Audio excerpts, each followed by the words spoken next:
রাত করে আমার তো পুডিং খেতে অনেক বেশি ইচ্ছা হয়েছে, আর কোনো কিছু খাওয়ার যেহেতু ইচ্ছা হয়েছে তাহলে তো সেটা অবশ্যই খেতে হবে। এর জন্য আমি তো আমার ভাইয়ের বউকে নিয়ে সোজা চলে আসলাম পুডিং বানাতে। আমি যদিও এই ফার্স্ট পুডিং বানাচ্ছি, আগে কখনো বানানো হয় নাই, আর আমি যেহেতু এটা তেমন ভাবে পারি না এর জন্য আমি তো আমার বড় ভাবির থেকে একটু হেল্প নিচ্ছিলাম। পুডিং বানিয়ে নেওয়ার জন্য আমি তো ফার্স্টেই 1 লিটার দুধ একদম ভালোভাবে ফুটিয়ে নিচ্ছি, আর এটা অনেকটা ঘন করে নিচ্ছি। দুধ ভালোভাবে ফুটিয়ে নেওয়ার পরে আমি তো এদিকে চলে আসছি ডিম ফাটাতে, কারণ আজকে আমি মূলত ডিমের পুডিং বানাবো।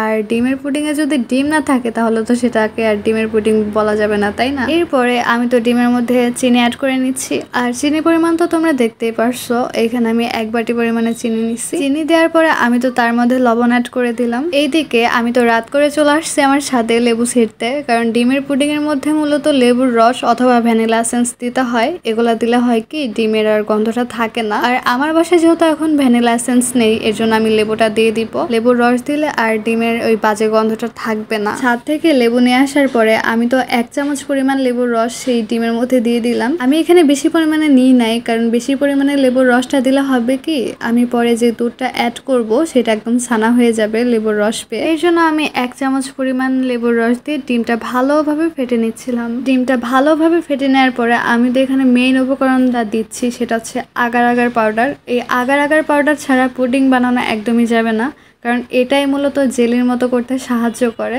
এই পাউডারটাই মূলত কাজে এইটা। ডিমটা ভালোভাবে ফেটে নেওয়ার পরে আমি তো ক্যারামেল বানাতে চলে আসছি। আর ক্যারামেল বানানোর জন্য এখানে আমি ফার্স্টে চিনি নিয়ে নিচ্ছি, আর চিনির মধ্যে হালকা একটু পরিমাণে পানি দিয়ে সেটা ভালোভাবে নেড়ে চেড়ে দিচ্ছি। আমি তো একটু টেনশনে ছিলাম, কারণ আমার যেহেতু এই ফার্স্ট পুডিং বানানো হচ্ছে, আমি যেহেতু এই ফার্স্ট বানাচ্ছি, আর এর জন্য আমার জাস্ট ভয় হচ্ছিল যে যদি কোনো কিছু আবল তাবল হয়ে যায়। এই জন্য আমি তো যে কোনো কাজে খুবই সাবধানে করতেছিলাম। আর এর মাঝে আমার তো ক্যারামেল তৈরি করাতে আমার ভাবি আমাকে অনেকটা হেল্প করে দিল। ক্যারামেলটা তৈরি হয়ে যাওয়ার পরে আমি তো একটা বাটির মধ্যে সেই ক্যারামেলটা ঢেলে নিলাম। আর আমার তো এখানে মনে ছিল যে মেবি চিনিটা একটু বেশি করা হয়ে গেছে, বাট পরে খেয়াল করলাম যে না, একদম পারফেক্ট একটা কালার আসছে। পারফেক্ট ভাবে আমার চিনিটা তৈরি মানে ক্যারামেলটা তৈরি করা হয়েছে আর কি। আমি তো শুধু আমার ক্যারামেলের কালারটা দেখতেছিলাম, এটা একদম পারফেক্ট ভাবে একটা কালার আসছে, আর পারফেক্ট ভাবে এই ক্যারামেলটা তৈরি করা হয়েছে। ক্যারামেলটা বানিয়ে নেওয়ার পরে আমি তো আমার ফেটে নেওয়া ডিমের কাছে চলে আসছি, আর এর মধ্যে আমি মূলত আমার সেই ফুটিয়ে রাখা দুধটা ভালোভাবে মিক্সড করে নিচ্ছি। এগুলো ভালোভাবে মিক্সড করে নেওয়ার পরে আমি তো সেই ক্যারামেলের বাটির মধ্যে আমার পুডিং এর আসল উপকরণটা দিয়ে দিছি। আর এখন মূলত এটা রান্না করার পালা। রান্না বলতে এখন মূলত এটাকে চুলার কাছে নিয়ে যাওয়ার পালা। এদিকে আমি আমার পুডিংটা যে পাত্রের মধ্যে বানাবো সেটা আমি এখানে নিয়ে নিচ্ছি। একটা ননস্টিক কুকার নিয়ে নিচ্ছি, আর তার মধ্যে পাতিল রাখার একটা স্ট্যান্ড নিয়ে নিচ্ছি, আর তার মধ্যেই মূলত আমি আমার সেই বাটিটা সুন্দরভাবে বসিয়ে দিচ্ছি। এরপরে আমি আমার সেই ননস্টিক কুকারের মধ্যে পানি দিয়ে দিচ্ছি, আর এই পানিটা দিলে মূলত হবে কি ভিতরের পুডিংটা সিদ্ধ হয়ে যাবে আর পুডিংটা তৈরি হবে আস্তে আস্তে। দেখতে দেখতে 1 ঘন্টা পরে আমার পুডিংটা তো রেডি হয়ে গেছে, আর এখন মূলত এটা আমি ফ্রিজে রেখে দিব। আর আমি মূলত এটা সকালে বের করবো ফ্রিজ থেকে, আর পুডিংটা ঠান্ডা হলে অনেক বেশি টেস্ট লাগে। এদিকে দেখতে দেখতে সকালও তো হয়ে গেছে। তোমরা মেবি একটা কিছু ভাবতে পারো যে আমার খাইতে ইচ্ছা করছে রাতে, আমি কেন সকাল পর্যন্ত ওয়েট করছি।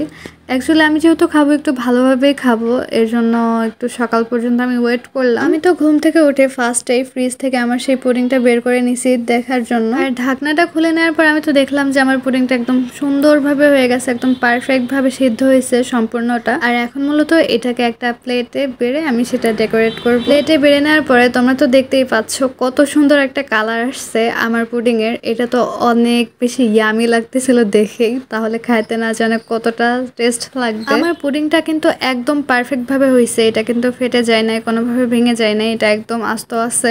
আমি অনেক জায়গায় দেখছি পুডিং অনেকের ভেঙে যায়, বাট আমার ফার্স্ট অনুযায়ী অনেক সুন্দরভাবে পুডিংটা রেডি হয়ে গেছে। আর এটাকে এখন মূলত আমি কেটে ডেকোরেট করব। আর আমি তো ফার্স্টে একটা পিস কেটে নিচ্ছিলাম আমার জন্য। আমার কাছে তো পুডিংটা কাটতে অনেক বেশি ভালো লাগতেছিল, যেমন সুন্দর কালার আসছে তেমন সুন্দর হয়েছে আমার পুডিংটা।